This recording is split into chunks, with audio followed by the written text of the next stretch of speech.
Matt, it's an absolute pleasure to have you here today to talk to us. No worries, mate. Can I ask you about the last gig you played? Where was it?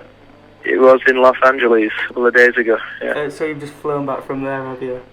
Pretty much, yeah. Got back 2 days ago. Just getting over the jet lag in time for his next gigs. How many people were at that gig? About 4,000, yeah. Can you do me a favour and compare that to your first gig? How many people? What's first ever gig? Yeah. Yeah, that would have been like 30 people. On show, so family and friends. Yeah. Where was that then, your first gig? That were in the Grapes, yeah.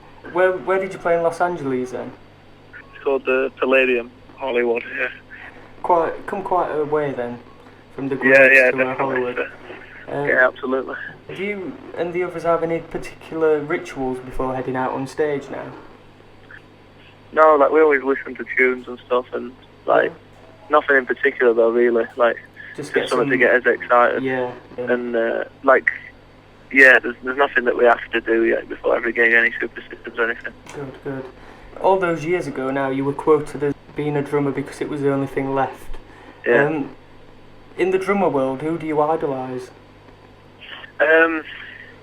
I suppose most of them are dead, but like John Bonnon's like my favourite, I'd say, or one of, you know. And there's like Ginger Baker, Mitch Mitchell, Buddy Rich, like Buddy you know. Rich, Gene Kruger. There's good current drummers that I see, as well. You know, there's a lot of good ones. You got some advice for these wannabe Keith Moons and Gene Krugers? Yeah, I mean, because I've never had any lessons or anything, so it's like there's bits that I get wrong and like bad technique at certain times, but it doesn't seem to matter that much, as I've learned like recently even that I need to do is just like kind of just relax and not think about it too much when I'm playing, and then I kind of get through a gig quite easily. I don't like tense up and stuff. But in terms of kids just starting off, I suppose you just play as much as you can along to your favourite bands or whatever. You had an accident then just over a year ago. Obviously keeping fit, you were doing sparring. This accident you had could have potentially finished your career as a drummer. Can you tell us a little bit more about that and what was going through your mind at the time? Yeah, well, I was I got into that boxing like about 5 years ago, or something, 4 years ago, and kind of gradually got more serious about it. And when we were off and training at home, I was like going 3 days a week and kind of doing it properly. But then I started sparring and stuff. And one particular day, we were like 6 rounds in or something, and I threw a bit of a big left hook. It kind of came off top of the kid's head, like he blocked it a bit, and my arm just like twisted and snapped. Like the what do you call it? Like the humerus bone, just kind of. I don't know what you call it. That. It was just floppy and uncontrollable. So yeah, obviously straight away. But the stupid thing is, because like I'm a bit, I'd imagine shock and everything, and adrenaline, I'd like done some online shopping from Tesco, and it meant to come in next hour, and I thought, I better let them know because I'm not going to be in. And they always ring you and say, where are you? So I didn't want to have that again. So like, I need to let somebody know. And they're like, what are you on about? You need to go to the hospital. Like, okay. So I must have been a bit delirious or something.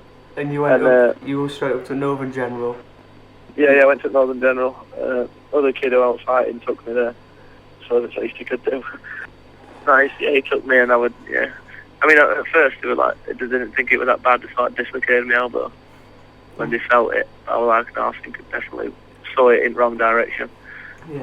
When I hit it. Then I was thinking, what's going to happen here? How long am I going to not be able to play for? And fortunately, we didn't have to cancel anything. Like, we were off anyway, and it kind of just got all right, or at least like playable when it needed to.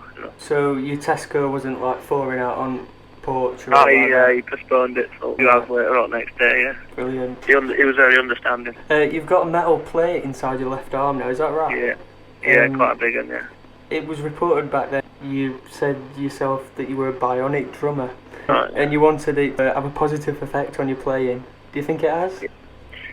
In a way, it has. I mean, it's still a bit ropey now. Like, still hard work playing a gig, but. And that's your left arm, isn't it? Yeah, left. Yeah. So it aches and that, but. Yeah. You're right-handed. In general, yeah, I'm right-handed. Yeah, but in general, it's like now it's pretty weak, but yeah, the plate. I think it's probably just made me more conscious of playing properly, and like. Is that your? It's probably made me better in that way. snare side, yeah. No, but I think, like I said, it's probably made me more conscious of playing with better technique or something like that. Has it made you watch yourself a little bit when you're out and you don't get a bit too adventurous on those like drinking? No, I suppose that's the annoying thing. Like, I've done worse. I put myself in more danger than being stupid drunk, you know. Never hurt myself. I never broke a bone. Just a day trying to get fit and, you know, doing all that. It was your birthday last month, and you've got a rather close friendship with a prominent American artist, this being P. Diddy. What did he give you for your celebrations? He didn't give me anything. No, he gave me a little shout out on his Twitter. I saw that, but... yeah, on that he said he would buy me a Rolls Royce. Yeah, did he never give you that? Never turned up. Yeah. So your band then are rather notable for being fans of rap. I mean, you went to Stocksbridge High School, didn't you? Yeah. See, rapping away back at classroom in front of teachers. I mean, this is something that's rather self-explanatory in the speed, style and presentation of your lyrics. Your own style and diversity is something that rather hardens and punctuates this fact.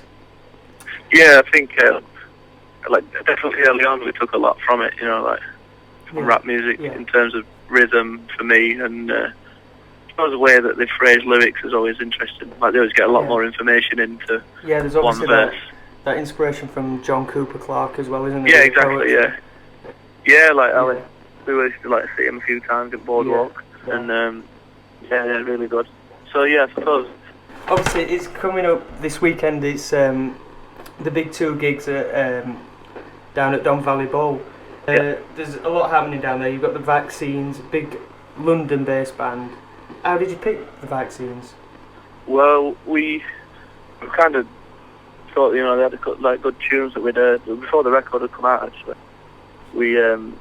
and we were getting quite a bit of buzz about them. We thought it'd be good to put someone on like that. And we've just done the American tour that we've just done was with them, and that went really well as well. So we're quite happy that we picked them. Like, they're good lads and that, and they do a good set.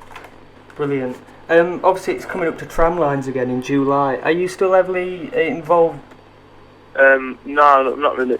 Not this time. Obviously, I'm like mates with people that do it, but I'm not really doing anything unless I do something a bit last minute. It's coming up to Glastonbury as well, as I mentioned, with John Cooper Clarke. There's obviously the big Saturday night secret gig. This year, Emily Evis has said that it's going to be the biggest band yet. Last year, Lou Reed and Radiohead did the secret gig.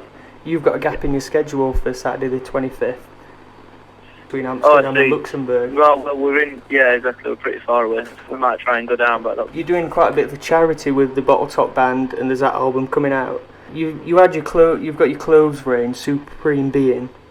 When you first set Supreme Being up, you gave away obviously the Monkeys remix that you did yourself, and a proportion of each sale went to the Arthur Rank Hospice. Why did you choose that hospice? Well, that particular, because the brand like that, because Supreme Being was something I just worked for, like I did that range for them, like it were already established.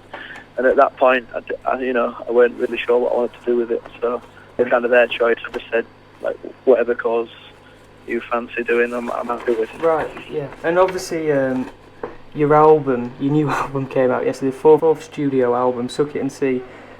It's obviously coming to the summer. Would you say that this is a summer album? Something you could listen to at a family barbecue? Yeah, definitely. Even with the lyrics at the moment? We were in a summery mood when we did it. You were, yeah. And obviously, last week the US decided to put a parental warning on the album. How did you react to that?